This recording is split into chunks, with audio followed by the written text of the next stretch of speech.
Bonsoir, j'espère que vous allez bien. Nous sommes lundi 12 février et je vous souhaite la bienvenue pour le 7e atelier d'écriture guidée basé sur le livre de Anaïs Valandon, Mon jour d'après. Pour commencer, on va prendre quelques respirations profondes, donc en inspirant par le nez, en retenant un peu sa respiration et en soufflant, en expirant l'air par la bouche. Donc, on va essayer de faire ça en inspirant, en gonflant le ventre en même temps. Ensuite, pour expirer, en faisant rentrer son ventre à l'intérieur. Donc, normalement, quand on fait ça, jusqu'à ce qu'on retrouve son calme, ça aide vraiment à pouvoir être plus concentré. Donc, on va faire ça.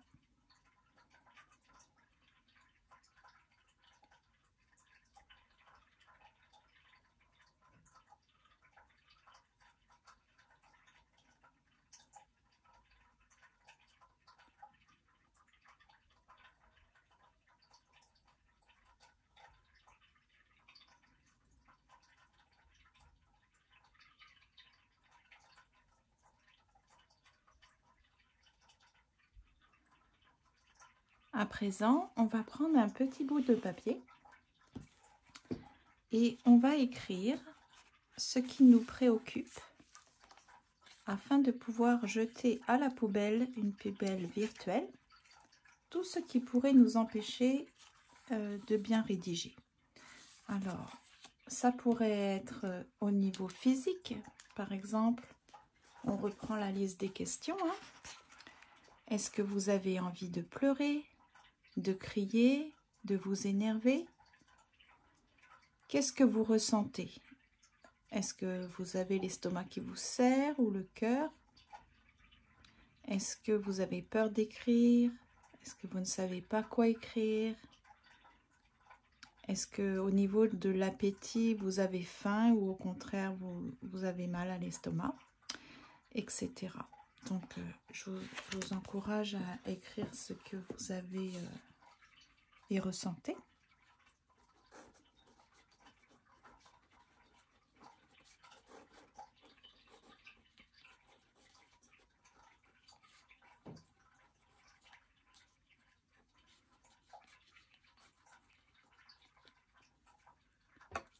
Et une fois que vous avez écrit, vous jetez dans la poubelle virtuelle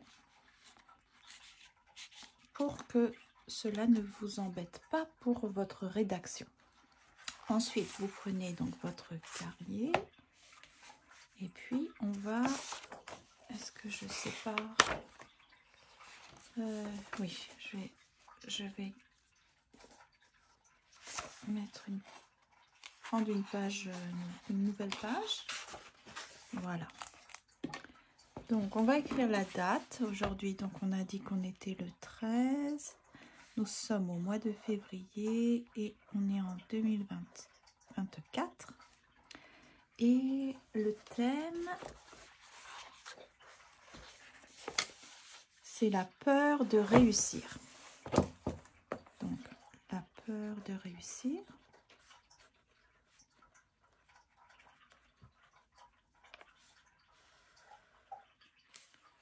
On va prendre connaissance des questions.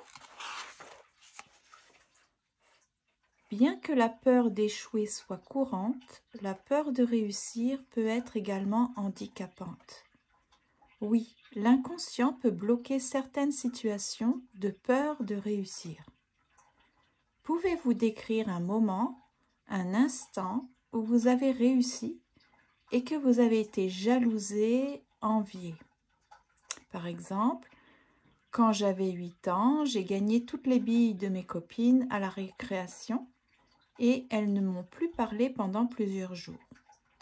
Donc là, la personne, l'écrivaine, nous demande de réfléchir à un moment ou un instant où nous avons réussi, mais que nous avons été jalousés, enviés. Donc, c'est uniquement la jalousie et l'envie. Donc,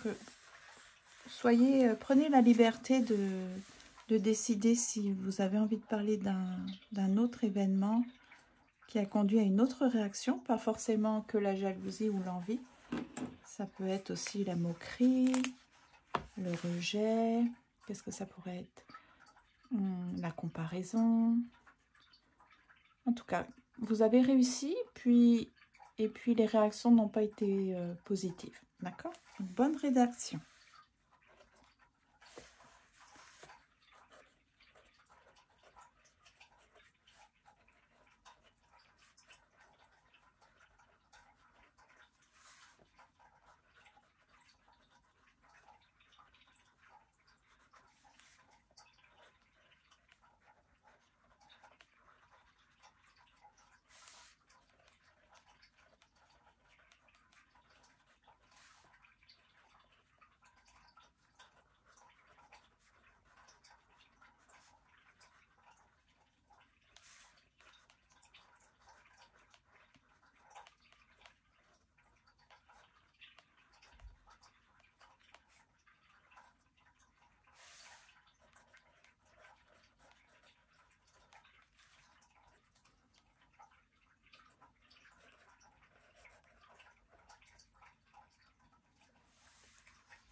Donc j'ai mis dans ma jeunesse, il m'arrivait souvent de réussir de bonnes dissertations en français ou de trouver de bonnes phrases à tendance philosophique ou moralisante au lieu d'être valorisées. Je devrais faire un point en fait. Voilà.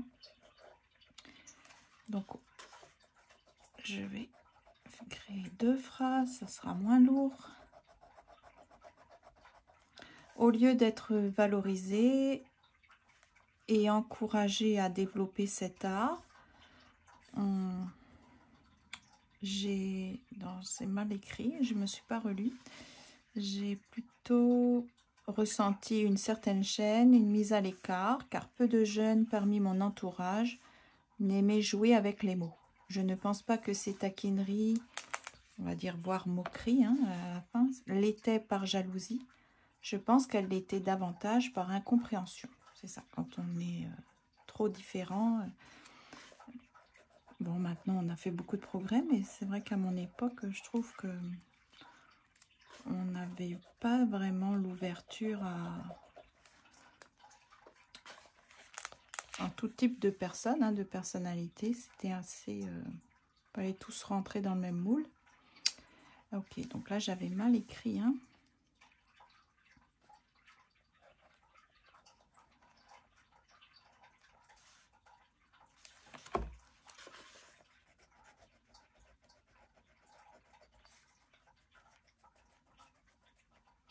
Voilà. Donc maintenant, la deuxième question. Quelle est votre croyance face aux gens qui réussissent? Par exemple, je trouve les gens qui réussissent prétentieux, faux, manipulateurs, etc. Eh bien, c'est très, très négatif tout ça. Ok, bon. Libre à vous encore de choisir, de voir la question sous votre angle. Donc, la question, c'est quelle est votre croyance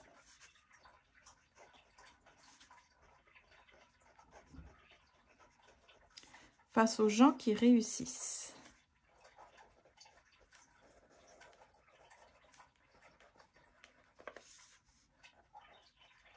Peut-être l'incident ou les incidents ont fait que maintenant, vous considérez que les gens qui réussissent, puisque vous avez réussi dans le passé et que ça s'est mal passé, cas de le dire, peut-être que du coup, votre façon d'appréhender la réussite a été un peu biaisée.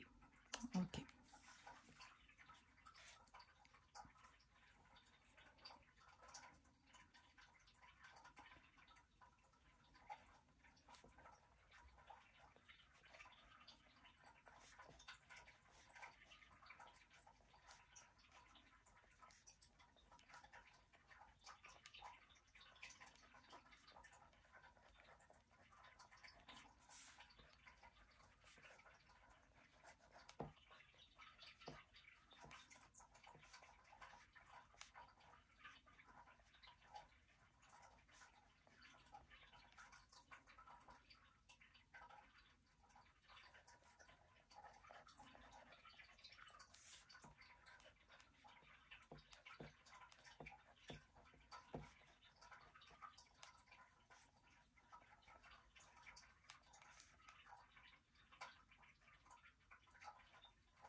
Donc, ma façon de voir la question n'est pas du tout comme celle qui a été proposée.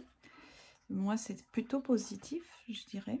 Donc, je dis, je considère les gens qui réussissent comme des battants, des personnes qui n'ont pas abandonné leurs rêves. Ce sont des personnes souvent résilientes, capables de sacrifices et d'efforts constants et réguliers. Il est nécessaire de s'adapter et d'être souple pour surmonter les échecs. Pour réussir, il est souvent requis d'affronter les obstacles et de ne jamais cesser d'apprendre des erreurs. Ensuite, troisième question. Maintenant, il est essentiel d'écrire à l'adulte que vous êtes pour le rassurer, lui dire que tout se passera bien. Alors écrivez-vous, dites tous les mots que vous avez besoin d'entendre.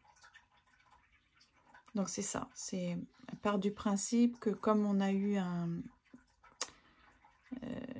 que quand on a réussi, ça s'est mal passé, et puis du coup ça nous a comme blessés, traumatisés, et que maintenant on a comme de l'appréhension ou un regard biaisé sur la réussite des autres.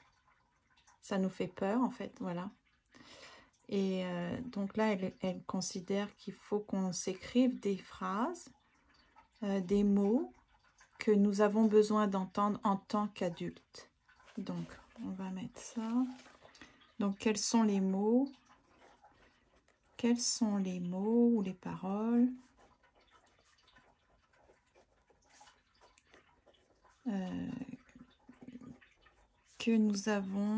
que vous avez besoin d'entendre?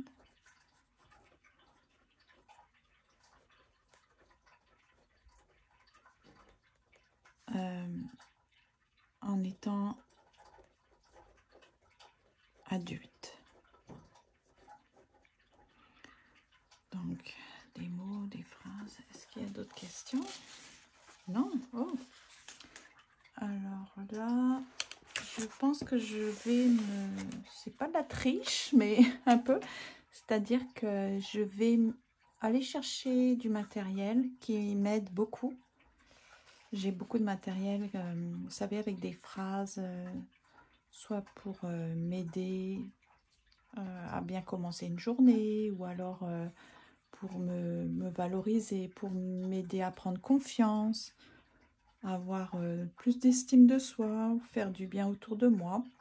Donc j'ai beaucoup de matériel là-dessus. Et je pense que je vais aller chercher des cartes, des petites cartes qui vont me permettre de répondre à cette question. Quels sont les mots et les paroles que j'ai besoin d'entendre maintenant que je suis une adulte confirmée? Donc, à tout de suite.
Donc, j'ai choisi ces petites cartes-là.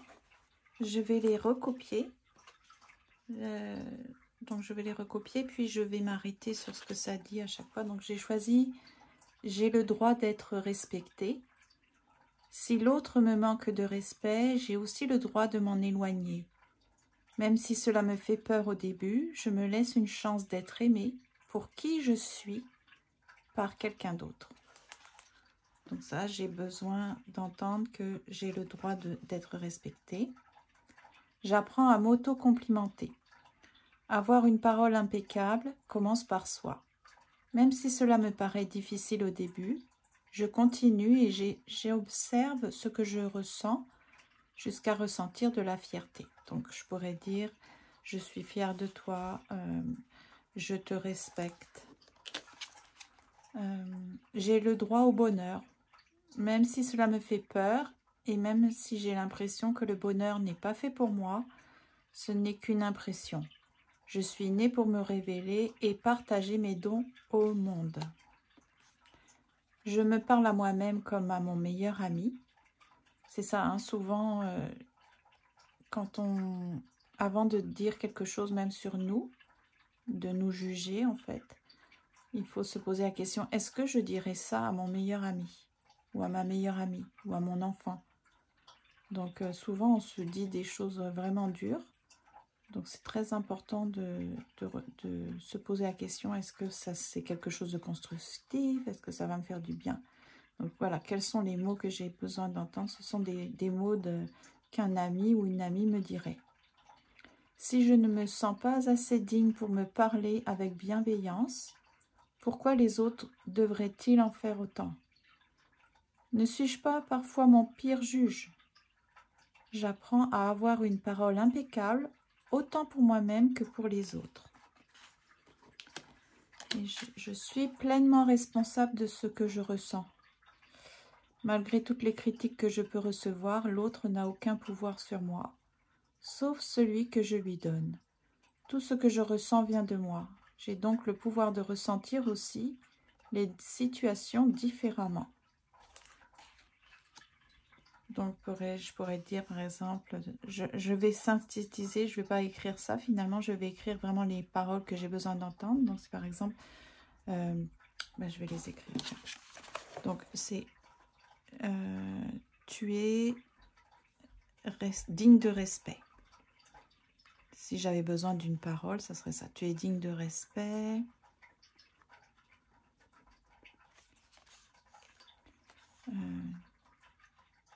Tu peux être fier de toi.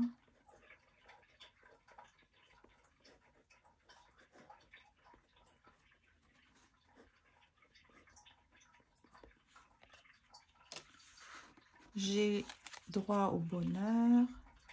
Donc, que vous avez besoin d'entendre. Tu as le droit d'être heureuse, d'être toi-même.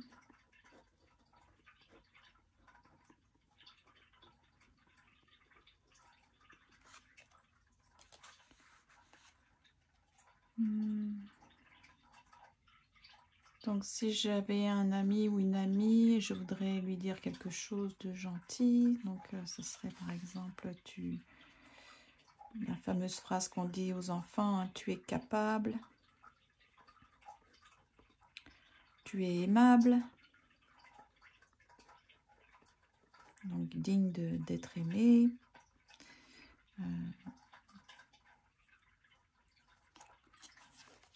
Je prends conscience que ma parole est créatrice. Les mots que je prononce ne sont pas que des mots.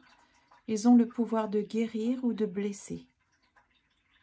Des mots qui transforment les êtres en de magnifiques princes ou en de vulgaires crapauds. Donc ça, je l'ai déjà lu, oui.